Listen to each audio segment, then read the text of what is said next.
Today's Mercedes-Benz interview of the day brought to you by Mercedes-Benz. Mercedes-Benz has an SUV for you, whether it's the stylish GLC, compact GLA, the three-row GLS, or the GLE and GLC plug-in hybrids. Visit MBUSA.com for special offers. He is the peripatetic Dan Orlovsky, always on the move.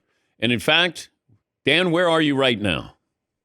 Nowhere that I know what peripatetic means. I know that. But I'm just south of, like, I think Grand Central, on the way to Philly and then on the way to Baltimore. Okay, so you're taking the Amtrak train. You got it. Okay. Are you in the quiet car that you might get yelled at for talking? We are going to find out. I have no idea. Well, let's start with your game. What do you expect? Like, how important is this game?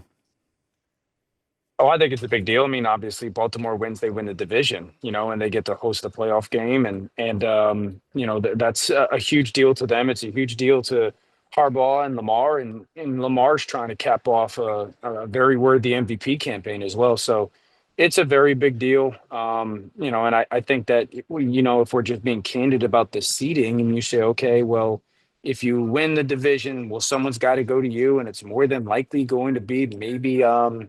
You'll see what happens if it's Pittsburgh or if it's the Chargers or whatnot.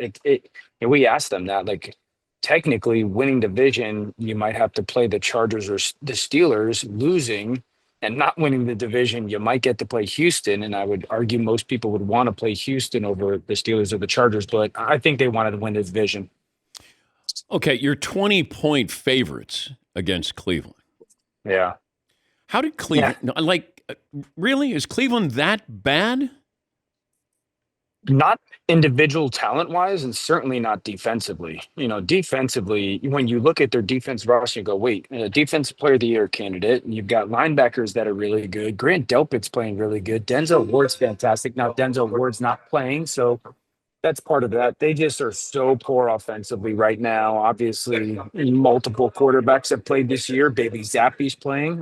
They don't really have somebody outside on the perimeter that's really impactful outside of Jerry Jeudy, who's having a really good year. But I don't think they're that far off as a team, but they have obviously the massive question at quarterback in the future. We're talking to Dan Orlovsky, NFL Live, and he'll be on the call. That'll be Saturday with the Browns and the Ravens. Chris Fowler, Lewis Riddick, Laura Rutledge, kickoff 4:30 Eastern on the Mothership, and also ABC. You talked about Lamar being the MVP. How much confidence is there any difference in your confidence level for him in the postseason as opposed to in previous seasons? I would think that they're more equipped this year with the people that they have. The addition of Derrick Henry, in talking with them, both Lamar and Todd Monken and Coach Harbaugh, they can't say enough good stuff. They can't bring up Derrick's impact enough. And the way that, in their words, Todd Monken stated it really well, was if we can just stay on track, right? Stay ahead of those chains. He goes, it gates us the opportunity to run the ball again. It doesn't negate the role of Derrick Henry. And I think that's a really big deal. So I think they have more answers to defenses and what they want to do against them. I think I'm way more confident in Lamar. I've always been confident in Lamar in that regard. I'm more confident just because this is probably the best he's played and it's the slowest the game's ever been for him. There's also the reality of being said that he's got to go do it when it's win or go home against, a Patrick Mahomes, if that's the case. And so when it's that game, he's got to go play his best football. And until he does that in that moment, it's fair to have that question linger.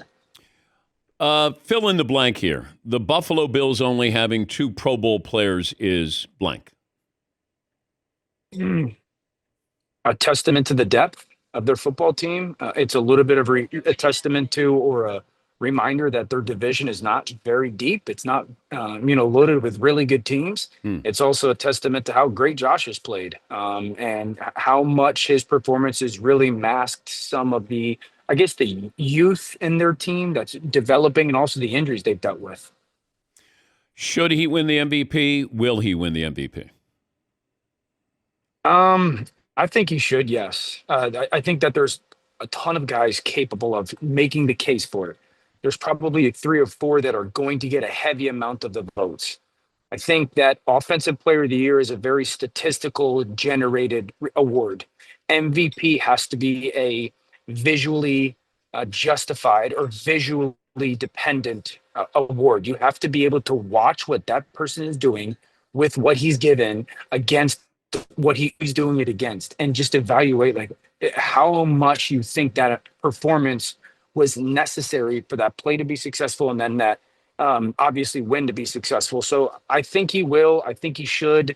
I've said this for a couple of weeks now, Dan. If you want to vote for Lamar, that's 1,000% justified. If you wanted to vote for Saquon, if he was going to break the record, because I think it was going to be more realistic if he did, 1,000% justified. I've said it last week. If Joe Burrow somehow drags the Bengals to the playoffs, it's going to be hard not to vote for him. So there is the reality that it is a very difficult MVP award vote this year. But I do think that because of all the things that I just mentioned, Josh is probably the one that I lean towards. Yes. Sam Darnold is a Pro Bowler. Patrick Mahomes is not. Who would have thought? Who would have thought?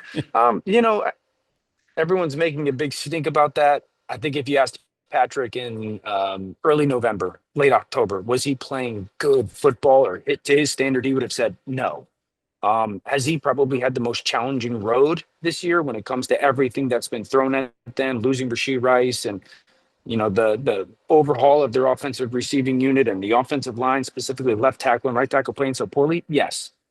Now he's played much more to his style over the last 6 or 7 weeks, and he's one of those guys that could be in the MVP conversation if we're just being candid about the MVP award and the reality of it. But, he didn't play his best to start the season, and Baker's been absolutely sensational this year. So I don't have a massive, massive issue with it. Okay, but Minnesota has an issue here, a good issue here with keeping Sam, Yes. and then you have J.J. McCarthy. I'll let you be the GM here in Minnesota. Yeah, a month ago, I would have said no. We're going to move on from Sam. I just am 10 or 11 months removed from not wanting to pay Kirk Cousins a certain amount of dollars. I don't want to change that philosophy. We really like JJ. We liked him coming out. He was really showing well in the preseason.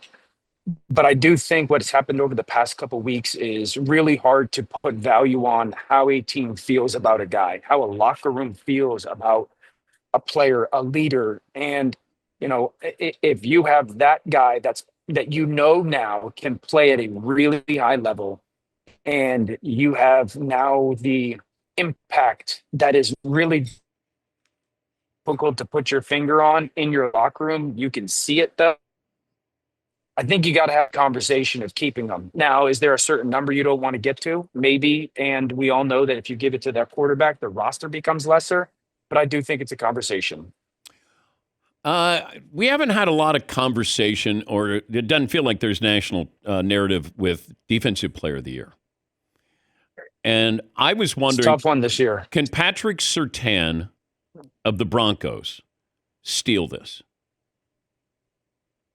No question. I mean, he's the best player at his position on a top 3 defense in the NFL. And it will matter. It will matter if they get in. That just will to voters. It's. I do think that there is something too hard to vote for guys at those awards if the team is not in the playoffs. So that's another reason why Denver's game is such a big deal.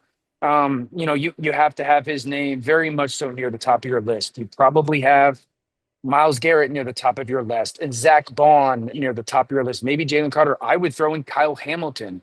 If you remember, like 7-8 weeks in this season, the Ravens defense was terrible. Yeah. I mean, they were really bad. And all of a sudden there was one change. Simply put, they moved Kyle Hamilton back to safety, and they moved their best player further from the ball, and it's made their defense one of the best in the NFL. And if you ask anybody in that building, they say he saved their season. And I think for a team that is going to be, likely a top 3 seed and a defense that is playing as good as anybody's in the NFL, to have people say that move and that player saved their season, you've got to make sure that his name is very much so in that conversation. What do people talk to you about when they see you? Like you're on an Amtrak train going, to Pennsylvania. Most people that come up to me say one of 3 things. Number one, I love how much you and Stephen A argue. So that's a huge thing. They're like, keep giving it to Stephen A. Don't let him say that to you too. They say, "Man, love your show or love your work and this and that," which I'm super grateful for. Or three, they'll bring up like, "Hey, that really wasn't a fart on McAfee show, was it?" So those are like the three most prevalent things. So you have really strange eating habits. They're not bringing up Yes. stepping out of the end zone anymore. Not much. It really doesn't happen that not now, mainly because I've probably had a couple more embarrassing things happen since then. But no, the stepping, the running out of the end zone has not come up often. Here and there, but not nearly as much as it did say 2 or 3 years ago. I'm happy for you because it felt Yeah, like, yeah, it's growth. yeah. And the first thing I always think of is that you cheated on your 40-yard dash, that you had a 38-yard dash to improve your time. If you don't cheat on your 40-yard dash, are you in this position at Oh God, ESPN? no, not at all. No, not at all. So it's a I great try, lesson for the kids out there. If do scouts what are you got to coming do. over, how about you measure out 38 yards with the cones, and then you have a better 40-yard dash time? Dan, I think it's a lesson of whatever it takes, man. Like, listen, whatever it takes. At some point, we gotta go meet our creator, and we gotta, have that moment of I did this and that. But it's whatever it takes. It's funny, dude, because on New Year's Eve, I'm not a big New Year's person, but New Year's Eve, my wife is. Our boys just turned 13 on December 28th. We have triplet boys, and so she and our 9-year-old daughter. So for years now, we've never been the big party family, but she always does like a game night with them. And on every hour leading up to New Year's, she does this game. And so as they've gotten older, the games have evolved. And so we were with some friends this past time, and she lined up like 8 solo cups. And we had to throw ping pong balls into the 8 cups, and the teams of two. And the first team to win was like the winner. And I played me and my son against two of his buddies. And these freaking kids were cheating left and right. And I was calling them out like, "You guys are freaking standing behind the line, and you're cheating, or you're only supposed to have one ball in your hand." And so it's funny that you bring that up because they were like winning. And I'm like, "You guys are freaking cheating, dude.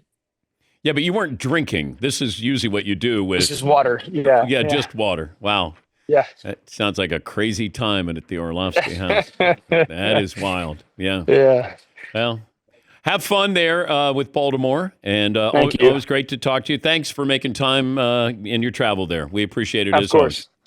Of course, bud. Good to see you, man. That's Dan Orlovsky of the Mothership. So he'll be on the call.